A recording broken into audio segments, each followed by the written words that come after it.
Just to start out with, there are three kind of important biographical notes to know about Jung and the Red Book. And one is that his childhood was really marked by dreams and visions that were significant to him, and they had an impact on him throughout his life.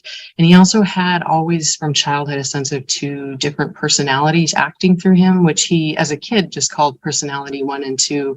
But later he used the terms the spirit of the times and the spirit of the depths. And those will be very important through the Red Book, because the Red Book is really, at least in the beginning, is a confrontation between those two spirits within himself. And the spirit of the times he thought of as sort of the worldly one who wanted, the schoolboy who wanted to read novels, who wanted to pursue a life of science, a career, worldly goals. The spirit of the depths was more timeless, ageless. If anything, he was connected to maybe medieval times. He describes him on page 5 in the intro as inhabiting God's world, connected to history, no definable character. So we're going to follow the progress of those two spirits in the Red Book. So he, in his life, he kind of made a conscious decision to follow with the spirit of the times and took up a career. He married Emma Jung in 1902, who was one of the wealthiest women in Europe, and she really enabled his career in many, many ways. She was also a psychoanalyst, and but her wealth enabled him to pursue his work to the depth that he was able. So the importance of feminine figures in his life is another really important thing to watch. He was surrounded by pretty brilliant women, influenced by them. They acted as partners, lovers, muses, psychopomps to him. And a really important one from the Red Book was Toni Wolff. And I don't know how much we'll have a chance to talk about her later as we go through the Red Book, because I feel like she's a bit invisible in there. But she is important. You can find a lot about her biography, fascinating woman and fascinating role in his life and Emma's life. Also through his work with psychotic individuals and his involvement in some of the contemporary experiments that were happening at the time, like medium trances, automatic writing, that kind of stuff. And with his experience with dreams and visions, he gained a sense early in his career of the importance of the archaic images that the unconscious presents. So the mythopoeic imagination, I think, is the term that's often used. So that's another important background to know about his work with the Red Book. So, and just some other things to know about Jung. I think there are a lot of sort of notions in contemporary psychology that we don't always attribute to Jung, but he really evolved the notion of complexes, the concept of introversion and extroversion, his understanding as libido being the generative creative force in the psyche rather than just sexual, as Freud thought, the importance of archetypes, collective and personal unconscious, his conception of dreams as active and constructive, rather than just wish fulfillment, which is more Freud's understanding. And then also the primacy of numinosity and spirit in psychological work was a really important contribution that he made. And I think something that we're still having to grapple with. So when he started work on the Red Book, there were really kind of three streams that were converging for him. And one was really what we call now a midlife crisis. And the notion of midlife is very important to him. But he had reached kind of everything he could reach in the outer world. He was a powerful, educated, wealthy man in Europe at the top of his field, a lot of influence, and it wasn't enough. And so that sense of the turning at midlife, it's not something he first noticed. It occurs in a lot of cultures, but was very important to him as a sort of a concept of the psychological work that happens when we reach midlife. He was only 35, which seems super young, but nevertheless. He'd also just experienced a foundational break with Freud, which was a personal crisis for him. And World War I was brewing. So he, as someone who was really sensitive to the images coming through the collective, he was experiencing precognitive visions and dreams, which were really disturbing him at the time. So these things all kind of marked his what he called the confrontation with the unconscious. And he took the opportunity to actively engage with that symbol making function of and meaning making function of the mind that he had, observed all of his life and been sort of bringing into fruition. So he didn't always know that he that he was saying. He often worried that he was himself having a psychotic break. And so a lot of that sort of back and forth and his working that out will appear in the Red Book. So watch that. He kind of saw the continuum between psychosis and individuation as just that, a continuum, and kind of mediated by our ability to bring consciousness to the process. But he greatly respected the material that people undergoing psychosis brought forward. He didn't dismiss it at all. So in the Red Book, you'll also notice him working out. Well, let me just read the frontispiece first, just the quote that I think went out with the email. He says, "The years of which I have spoken to you when I pursued the inner images were the most important time of my life. Everything else is to be derived from this. It began at that time, and the later details hardly matter anymore. My entire life consisted in elaborating what had burst forth from the unconscious and flooded me like an enigmatic stream and threatened to break me. That was the stuff and material for more than only one life. Everything later was merely the outer classification, the science elaboration, and the integration into life. But the numinous beginning, which contained everything, was then." So that's what's contained in the Red Books. And as that flowed out of him, he wrote it down in the Black Books. And then later, over, I think, 14 years or more, kind of elaborated it, added beautiful paintings, and transcribed it in calligraphic text. And what we're reading is just the text without the pictures, unless you're lucky enough to have the pictures.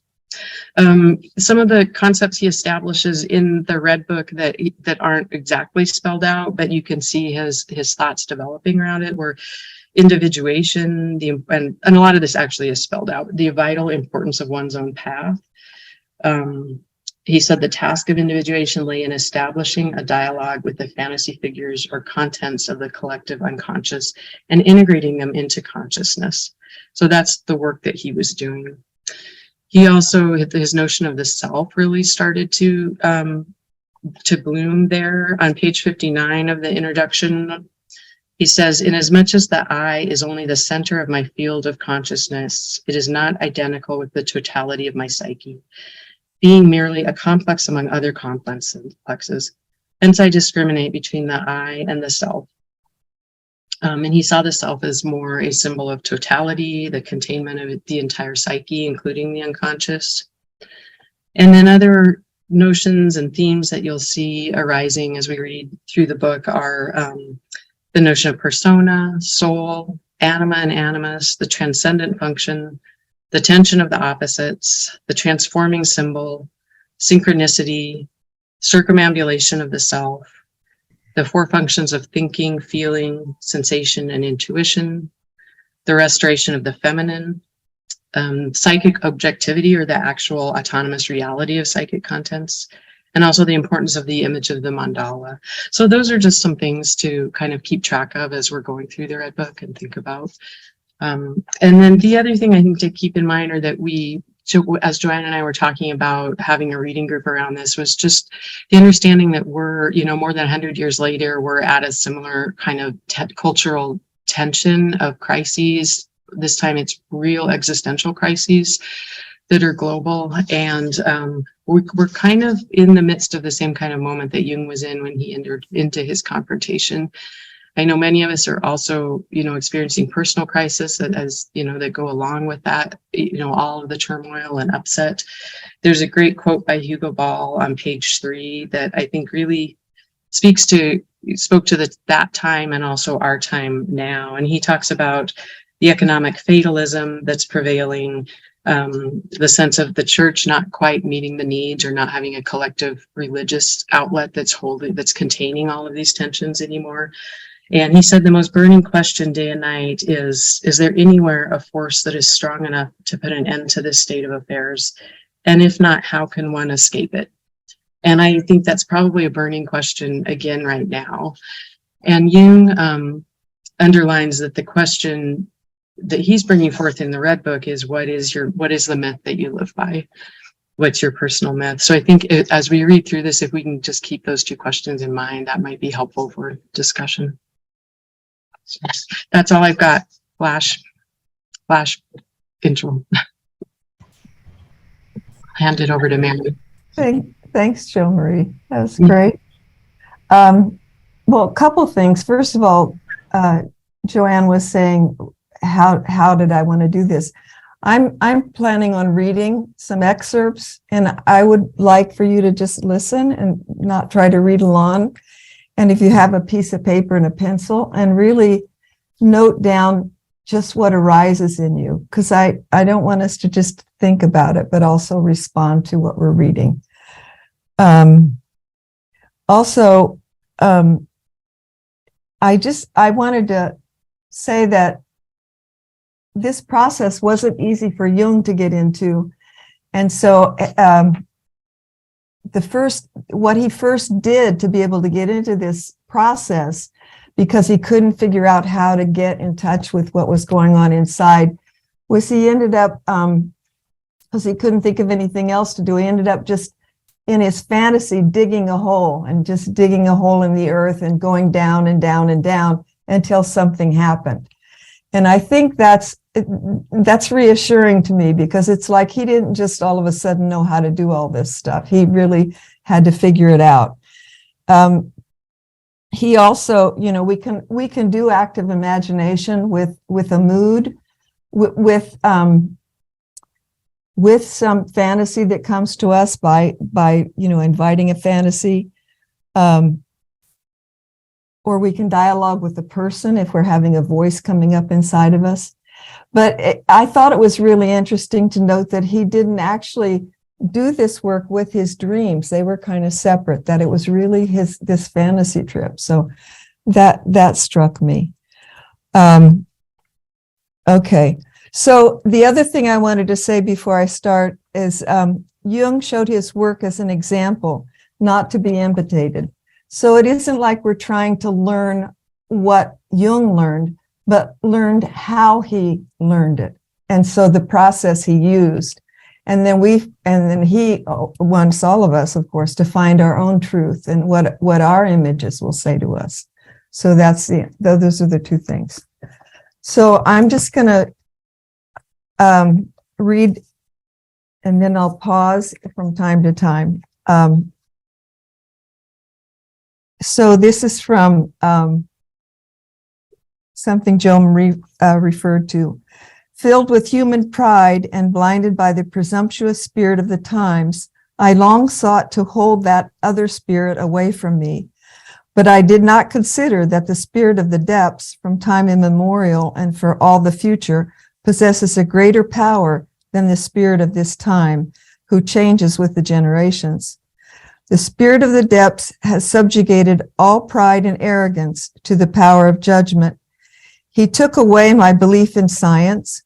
He robbed me of the joy of explaining and ordering things, and he let devotion to the ideals of this time die out in me. He forced me down to the last and simplest things. The spirit of the depths took my understanding and all my knowledge and placed them at the service of the inexplicable and the paradoxical.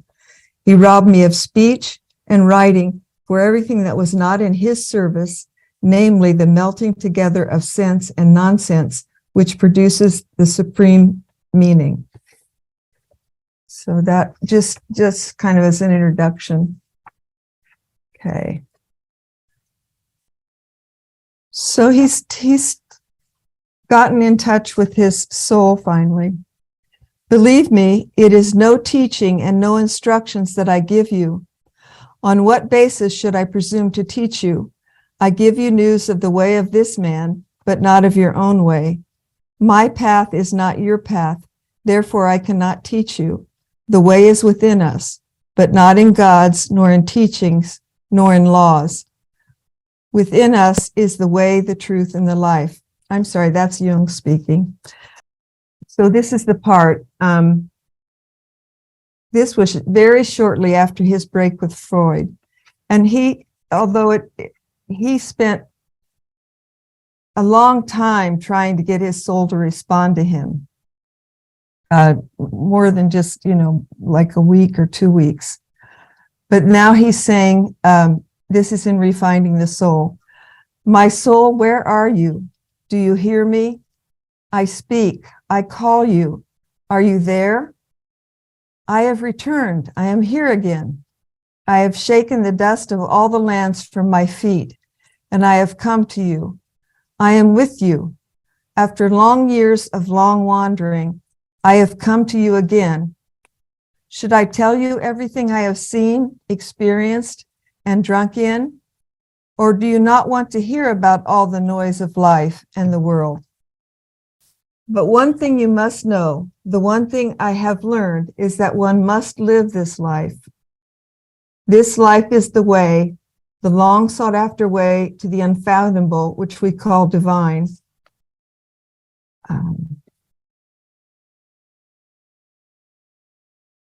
Let us thank the life I have lived for all the happy and all the sad hours, for every joyful, for every sadness.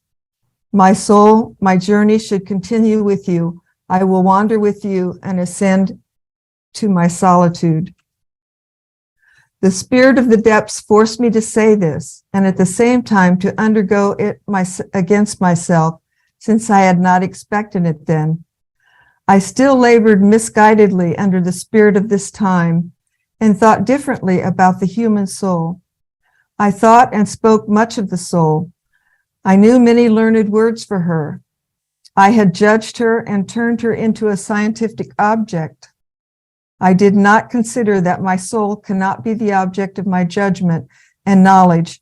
Much more are my judgment and knowledge the objects of my soul. So I just like us to just see what that stirs in us.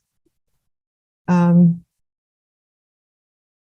beginning of his work.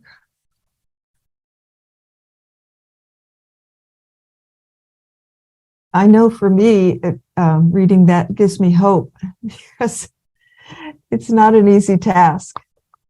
And so to witness another struggle is helpful.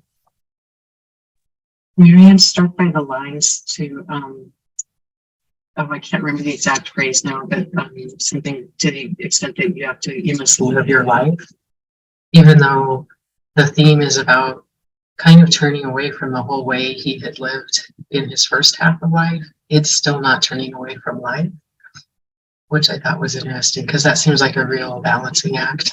It's just, just living from a whole new place. I think it is that, I think Gurdjieff called it the third way, where you are trying to be a mystic in the world and living it out through your mysticism. Yeah.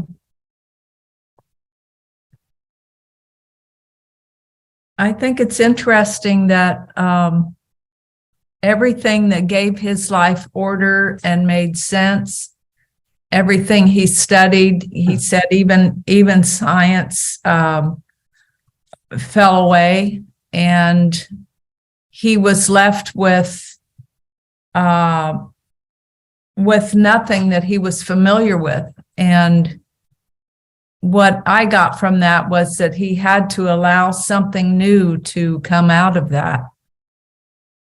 I've always been curious when they talk about him having a psychotic break. I mean, this may sound weird, but how psychotic was his break?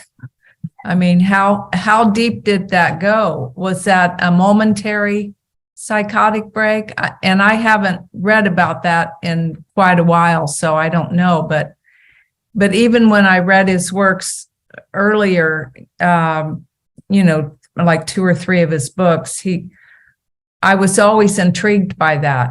And it fascinated me that he went through that deterioration, so to speak, of his personality, and allowed some kind of meaning and newness to come from the unconscious, and reintegrated what he had learned and brought it all back, and he was able to help others from that depth. I just think that was incredible.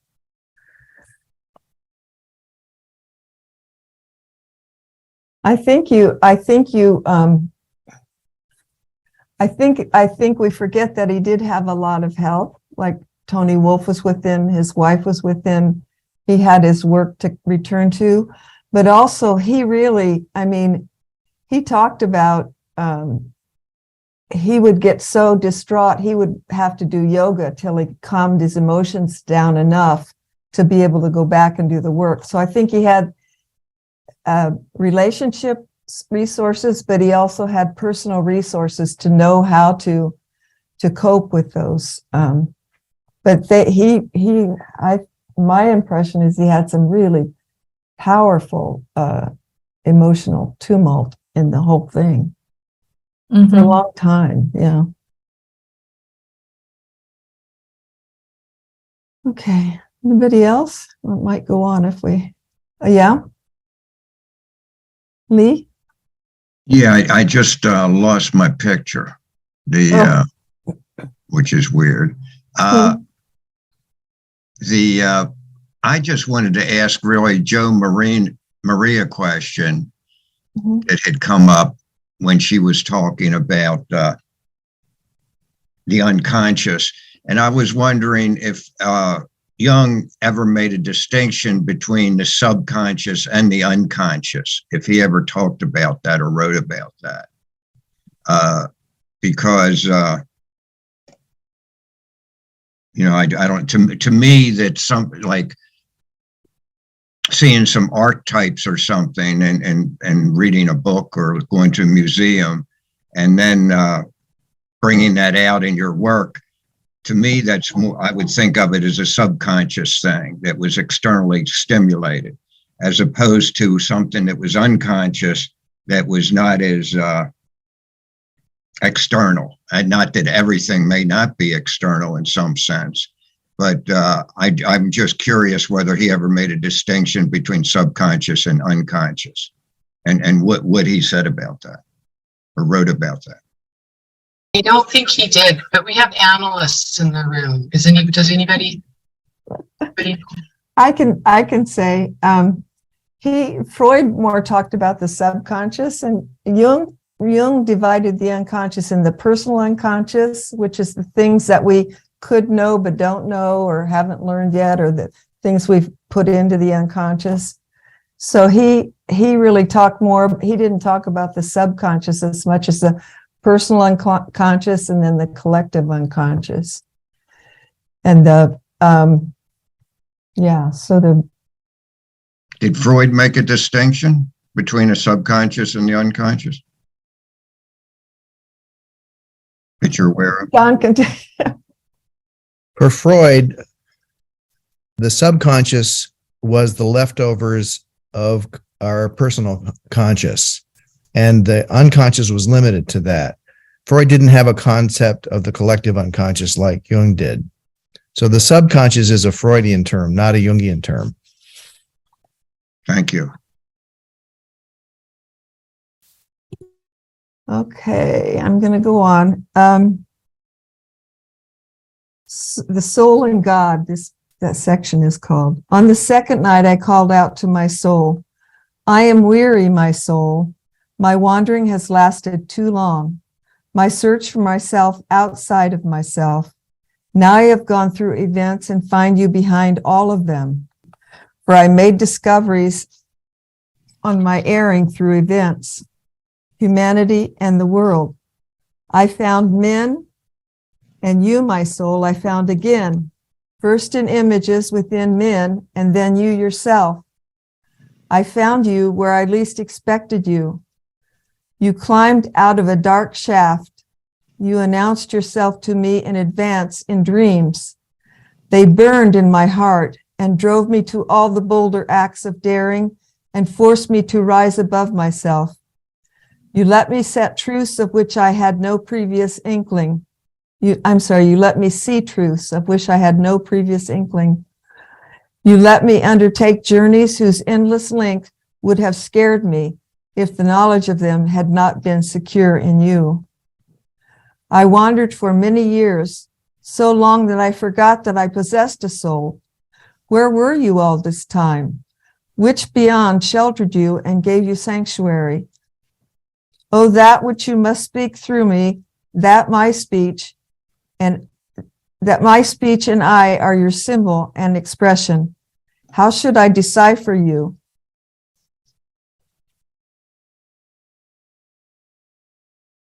Who are you, child? My dreams have represented you as a child and as a maiden. I am ignorant of your mystery. Forgive me if I speak as if in a dream, like a drunkard. Are you God? Is God a child, a maiden?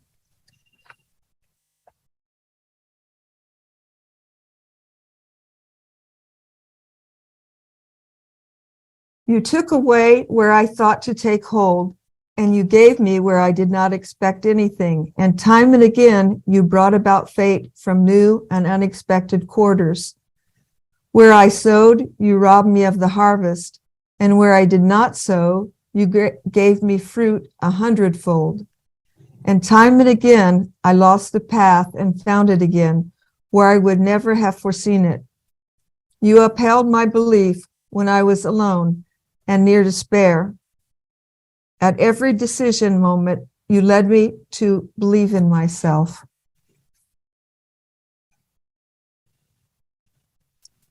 This is the soul speaking. Your God is a child, so long as you are not childlike. Is the child in the child order? I'm sorry. Got my glasses here. Your God is a child, so long as you are not childlike. Is the child order, meaning, or disorder, caprice? Disorder and meaninglessness are the mother of order and meaning. Order and meaning are things that have become and are no longer becoming.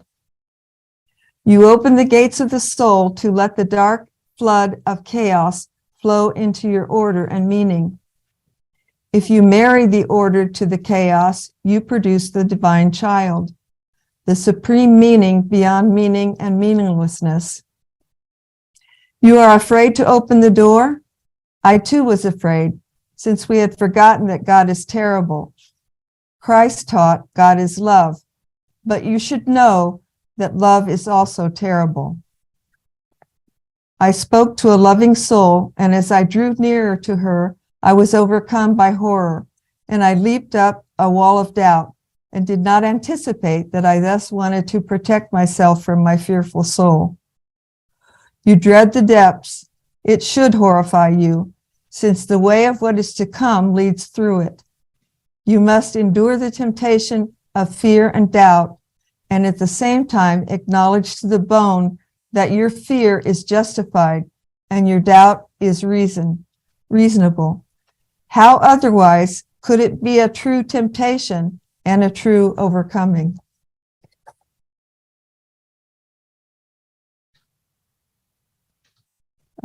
Okay. During further 6 nights, the spirit of the depths was silent in me, since I swayed between fear, defiance, and nausea, and was wholly the prey of my passion. I could not and did not want to listen to the depths. But on the 7th night, the spirit of the depths spoke to me. Look into your depths, pray to your depths, waken the dead. So we'll pause again if you want to write a few things and see what we have to say.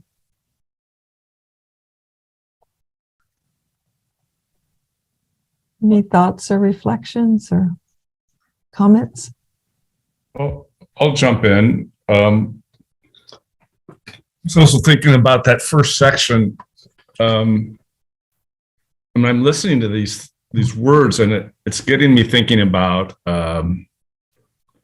like when you're stripped bare of everything like that, and these opposites are colliding inside, and something is cracking open, like the kind of dualistic, rational way of thinking about things is getting is unraveling as the threads are coming apart, which is an uncomfortable feeling, and also opens up to, I think, being able to see and understand things in a way that are quite helpful, especially if you have people you can talk to about it and have guides. And like you mentioned about this book at the time that he was writing the Red Book with World War One, it's similar to our times now. And the spirit of our times, maybe not all the spirit of the times. Is it just one thing? Is it multiple things? Or kind of like leading towards that, leading towards destruction, leading towards something really horrible for the human family. But the spirit of the depths shows us that there's other ways to do things. We reach way back in time, reach way forward in time. There's so many more possibilities of how to arrange being alive on the planet as humans. And then to be able to do that in these times we live in, you need a lot of resources. You need help. You need the support of others. So I can see that parallel between what was being said about Jung and his support with all the women around him and his other cohorts, helping him through his whatever this thing he was going through. And this last reading, that part about the seeds of, he's sowing these seeds and he's getting no harvest. And yet there's all these other seeds he's not aware of that are coming to great fruition. So it's kind of like something is unpacking. He's starting to see and understand things in ways he didn't know before, which seem to be quite helpful. And then again, this kind of the opposites colliding allows for a non-dual vision to dawn. So there's, so I look at this stuff from a Buddhist viewpoint, and it's kind of like, it's what did I write here? Sorry, my scribbles.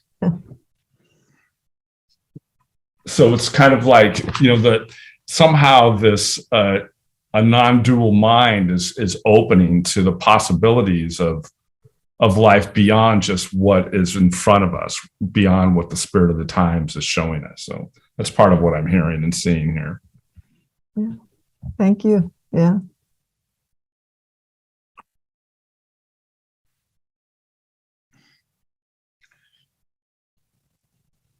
Yeah. Hi. Hi. Yeah, well, that brings up what the fellow was saying about similar times when back when Jung was talking about this stuff in World War I and trench warfare.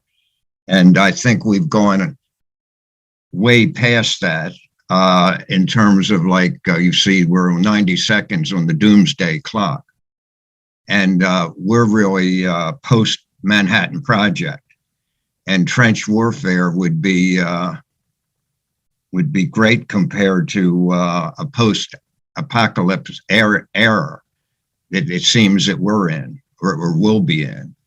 And it seems like humanity has not evolved very far at all. And you saw Putin today, I guess, when the news was saying it's the West and NATO's fault about bringing this stuff up about nuclear warfare. And so I think that it is a very, very troubling time. I think I can't imagine any time worse in mankind. And I was saying in our last group, it's something it's not me alone. It's Cormac McCarthy's writing about this now in his two latest novels, The Passenger and Stella Maris. And I think the whole thing is very troubling, and it is. And I think any kind of dual thinking process is just going to want to make you want to hang yourself. So you have to let go of all that and just be quiet within and not reflect on it, because reflecting on it doesn't lead anywhere very nice. That's my optimistic viewpoint. Thank you.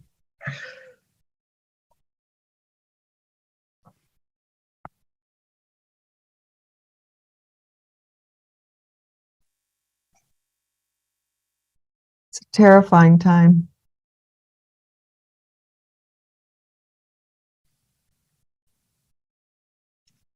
if you think about it.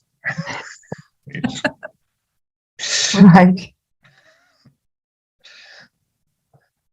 You gotta be in the void Mm, before it happened. I thought it was interesting, Mary, that you included in the reading, you know, the look into your depths and waken the dead. And this writing is some about waking the dead. And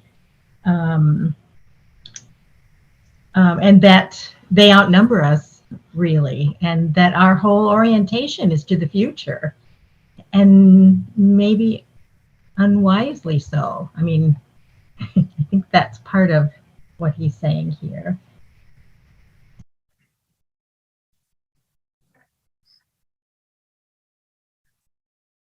yeah.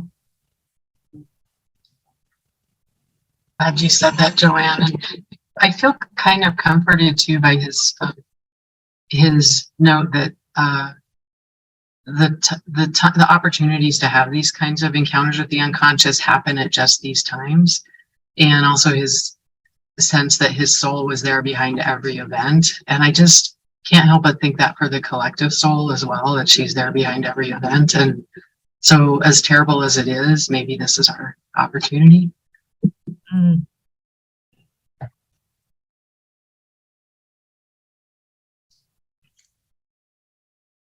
I keep being reminded that I'm thinking that it was Helen Luke that said, exploring the unconscious is not a solo journey, that you should always have a companion.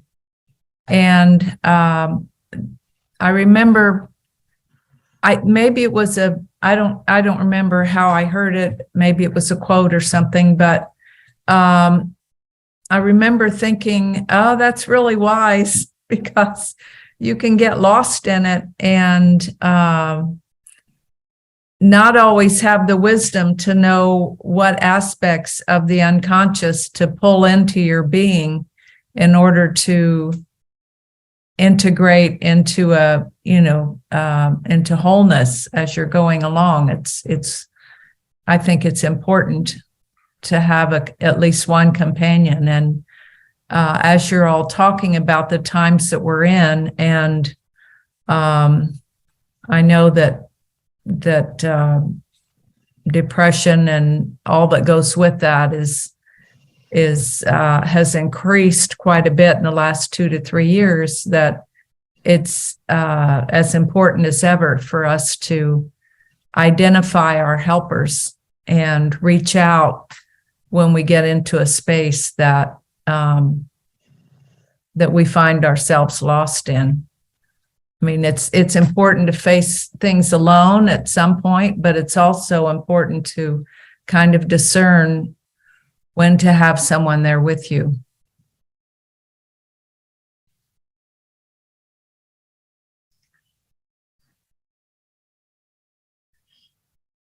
I agree with that. And I just would add that at the end of the Red Book, Jung makes a very moving case for the necessity of community.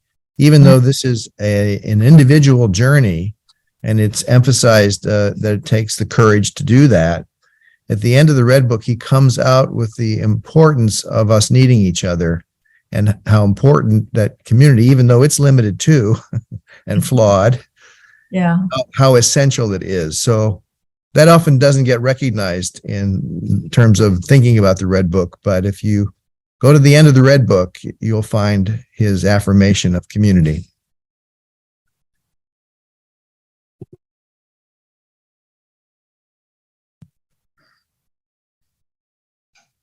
Okay, I'm going to start. We're going into the desert now, as if we haven't already been there. The sixth night, my soul leads me into the desert of my own self. I did not think that my soul is a desert, a barren, hot desert, dusty and without drink. The journey leads through hot sand, slowly waiting without a visible goal for hope to hope for. How eerie is this wasteland? It seems to me that the way leads so far away from mankind. I take my way step by step and do not know how long my journey will last. Is it solitude to be with oneself? Solitude is true only when the self is a desert.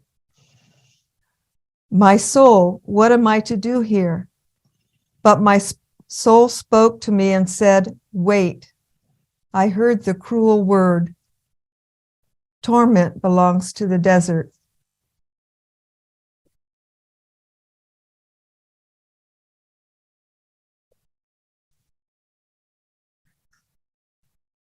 And then again, can you not wait? Should everything fall into your lap, ripe and finished? You are full, yes. You teem with intentions and desirousness. Do you still not know that the way to truth stands open only to those without intentions?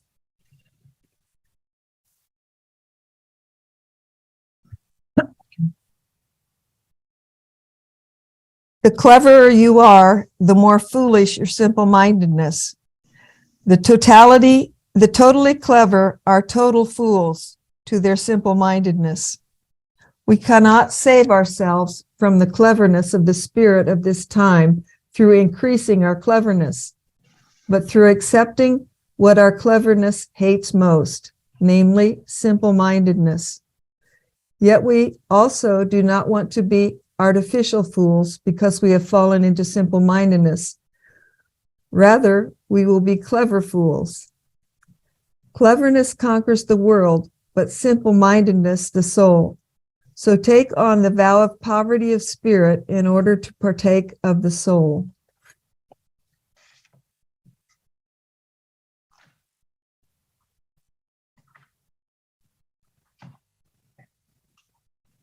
And then we go directly from there to the descent into hell. In the following night, the air was filled with many voices. A loud voice called, I'm falling.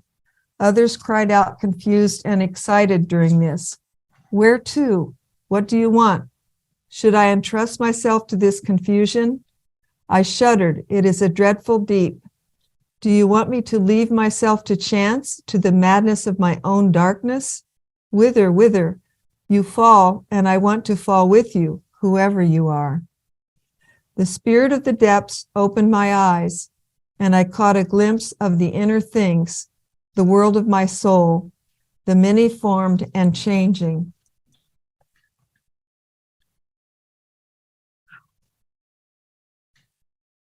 I see a gray rock face along which I sink into great depths.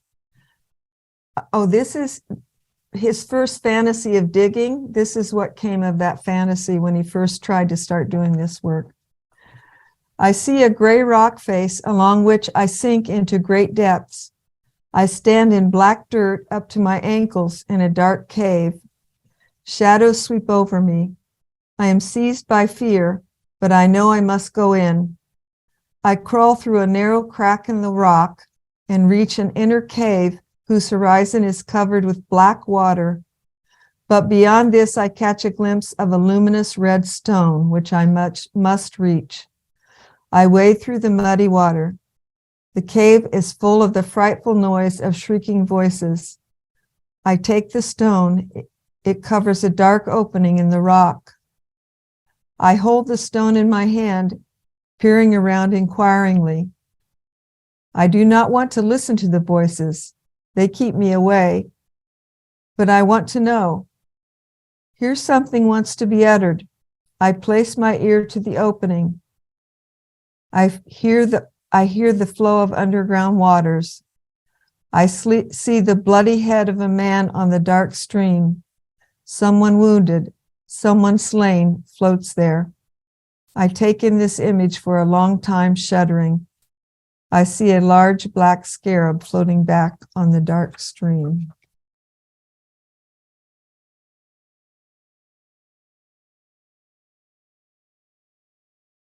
So I think maybe a little reflection on that. I found very moving the line, the way to truth stands open only to those without intentions. Such a lovely and profound simplicity and depth. Would you repeat that, please? The way to truth stands open only to those without intentions. Thank you. Welcome. There's a childlikeness in that is marvelous. Yes. Yeah.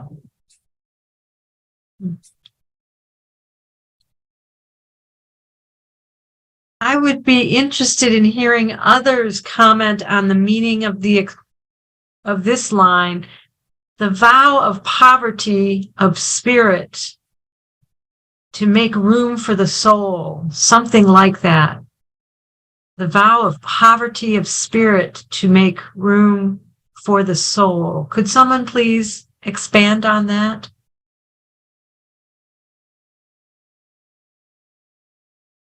I don't have an answer, and I'm curious how Jung defines those two terms, spirit and soul.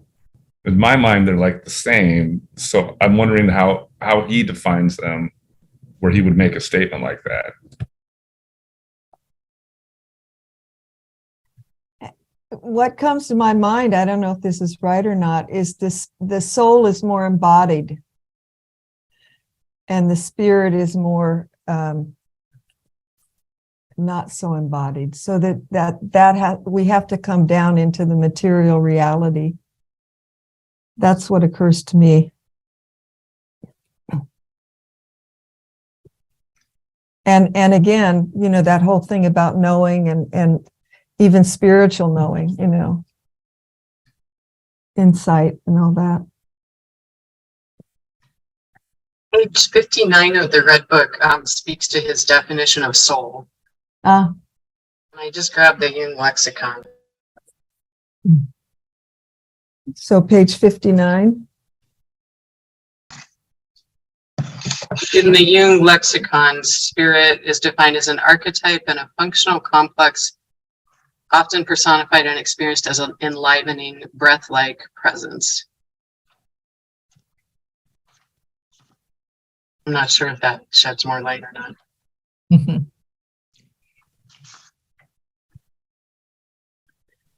The thought that went through my mind on this, this could be way off, is that for the spirit to enter, there has to be room. And so someone who's rich and full, it could not get in that way. So the poverty of the spirit seems kind of like a prerequisite to the spirit entering.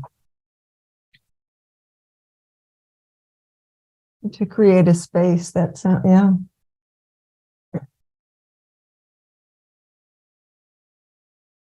I wonder too if he's just using kind of the classic religious term of spirit, because he is making, he has a lot of his language sounds very biblical.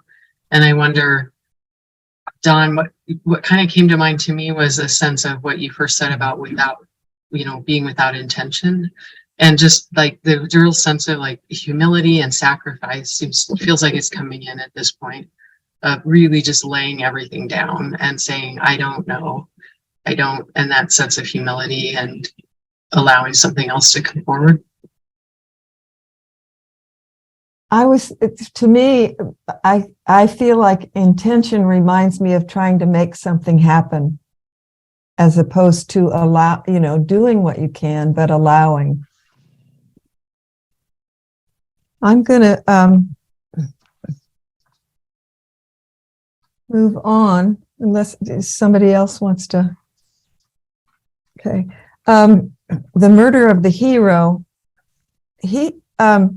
I just want to say a little bit about this before. My understanding is that this has to do with the spirit of the time, that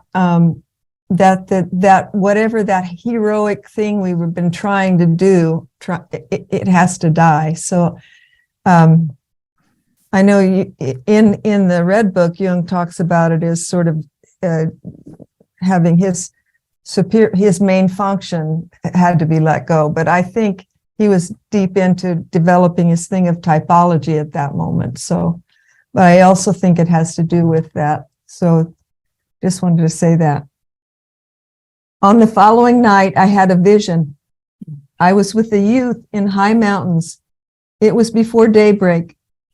The eastern sky was already light. Then Siegfried's horn resounded over the mountains with a jubilant sound. We knew that our mortal enemy was coming. We were armed and lurked beside a narrow rocky path to murder him. Then we saw him coming high across the mountains on a chariot made of the bones of the dead. He drove boldly and magnificently over the steep rocks and arrived at the narrow path where we were waiting and hiding. As he came around the turn ahead of us, we fired at the same time, and he fell slain. Thereupon I turned to flee, and a terrible rain swept down. But after this, I went through a torment unto death, and I felt certain that I must kill myself if I could not solve the riddle of the murder of the hero. I felt certain that I must kill myself if I could not solve the riddle of the murder of the hero. Then the spirit of the depths came to me and spoke these words: the highest truth is one and the same with the absurd. This statement saved me, and like rain after a long hot spell, it swept away everything in me which was too highly tensed. And I'll say that again. The highest truth is one and the same with the absurd.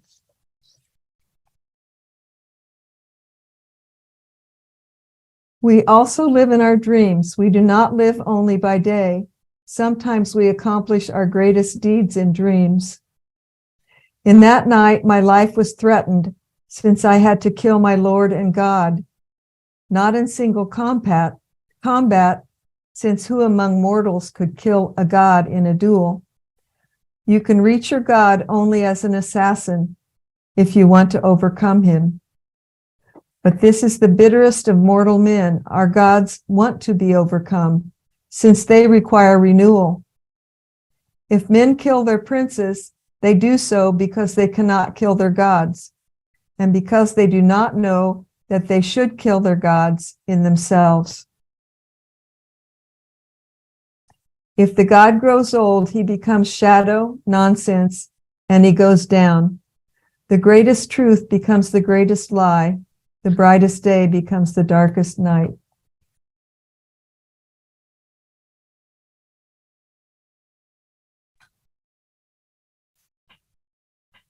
My thought when I heard this about the murder of the hero, and I was wondering if, and this is what I just kind of jotted down, was could the murder of the hero be more about letting go of our major function to make room for the other functions to really develop and prosper, so we become more whole and one in our spirit, or soul rather.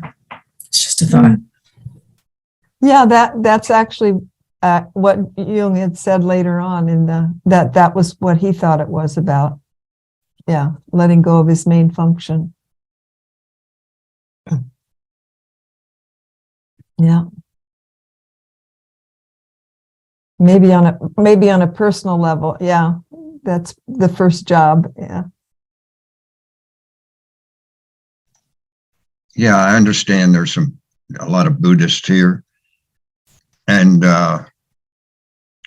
one thing I guess what struck me is when you said that Jung said about the greatest absurdity is the greatest truth, or something to that effect, is that in Theravada Buddhism, samsara and nibbana are the same thing, or are equated as the same thing.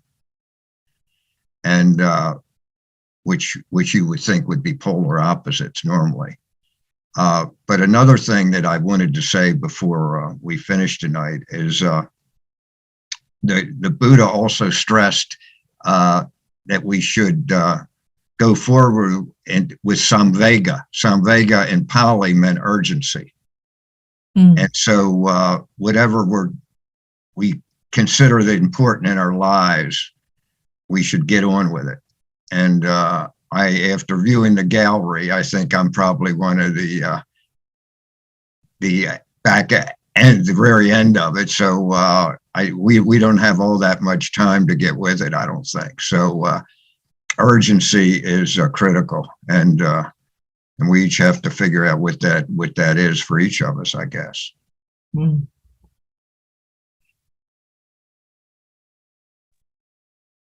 Thanks, Lee.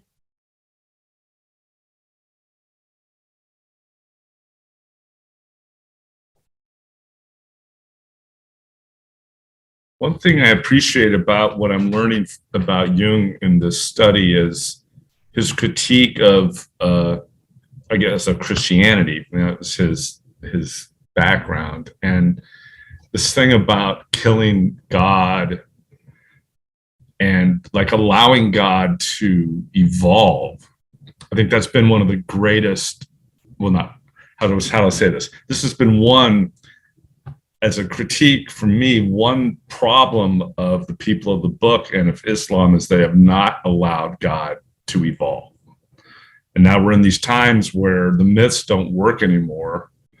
And that's one reason why this work is so interesting to me, is like, what are the myths? Where is the meaning that we're living by now, so that we can move into the future in a different way? But that critique around killing God and like evolving God to meet with evolving humanity is, I don't know, it's like obviously a scary, courageous thing to say for him in his time, I think. And yeah, I really appreciate that, because it's on my mind too.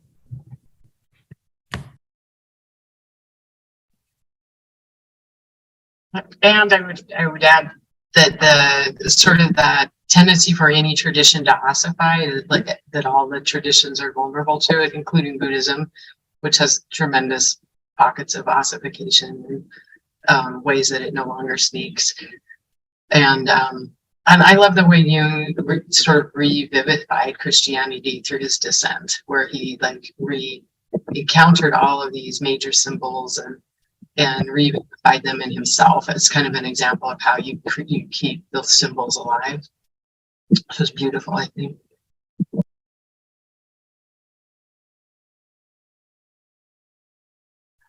I'm going to go ahead and read.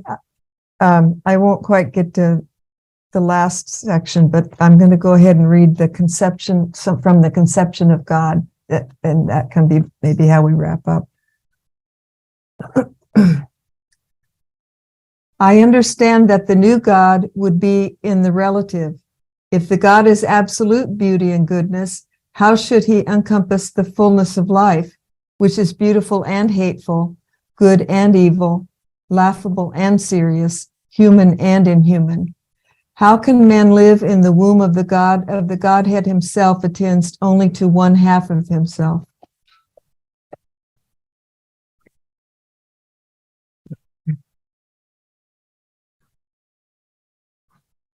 What do you think of the essence of hell?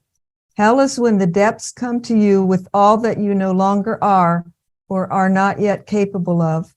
Hell is when you can no longer attain what you could attain. Hell is when you must think and feel and do everything that you know you do not want. Hell is when you know that your having to is also a wanting to, and that you yourself are responsible for it. Hell is when you know that everything serious that you have planned with yourself is also laughable, that everything fine is also brutal, that everything good is also bad, that everything high is also low, and that everything pleasant is also shameful. And then one last little bit. If you embrace yourself, then it will appear to you as if the world has become cold and empty. The coming God moves into this emptiness. If you embrace yourself, then it will appear to you as if the world has become cold and empty. The coming God moves into this emptiness.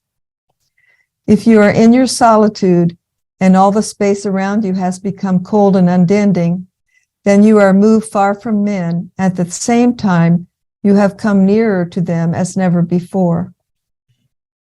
Selfish desire only apparently led you to men, but in reality it led you away from them, and in the end to yourself, which to you and to others was the most remote.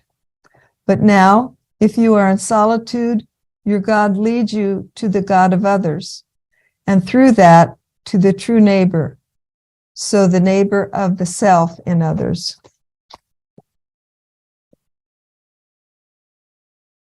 And I think when we can discuss that and get to chapter 9 next time.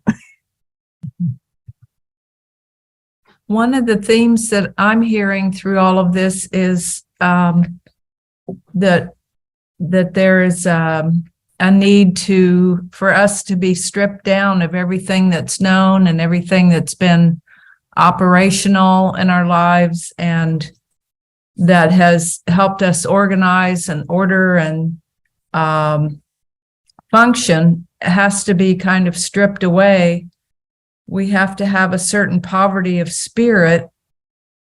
That one line was, in order to take on the soul. That's what I had written down. And allow for truth to rise, and allow for our own individual self, or I'm not sure how to exactly explain it, but I guess for our truth to arise out of the unconscious, so that we can have, we can continue on our journey, because so many things, even some of the myths and religions and or just the way that things have been done over decades, it's not working anymore. So many things. Carolyn Mace mentioned that nothing works anymore. The institutions. I was in education for 20 years, and that's been a mess. And we need to allow something stronger to come up. We can't keep, for example, putting kids through the same maze that we have been in education. It's not working. And that's kind of the theme that I've picked up through all of this, is to see what comes up when we pull everything else away that we've known. That's kind of scary, to say the least. I haven't done that for a while, so it's scary. I just wanted to follow on what you said.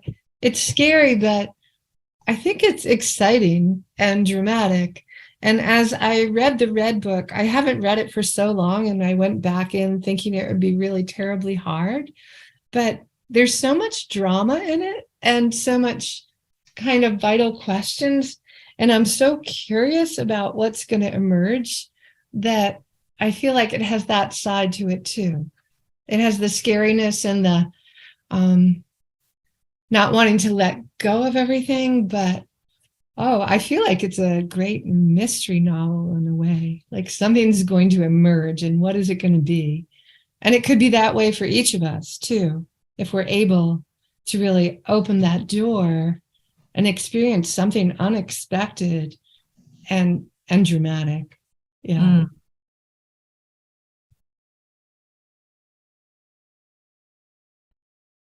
So I think we're about ready to wrap up. Any final thoughts or? Thank you, Mary, for getting us started, and Joe for your good introduction. It's always hard to know how to start a on Zoom reading group, right? And Yeah. I imagine each person who kind of guides the conversation, might do it a little differently. But I did really enjoy this first time being read to, a way of getting in. And it did strike me too, as we were all together here and pretty much parts of two different retreat communities or places, that and and as we read about the desert and heard it tonight, that at Apple Farm, people have always said, you never know what will happen when you come to Apple Farm and open yourself to whatever the work is that is yours, including that desert stuff. But don't expect it to be all sweetness and light, because there's another whole side. The desert is the desert. And and so, I think that Jung here in Red Book said, like, climb down, sink. But there's help in these places. There's people who have gone before, and people who are here now. So with that, are we finished for tonight? I think so. Thank you, everybody. Thank you, everybody. Thank you. Nice to be with you. Yeah. Okay.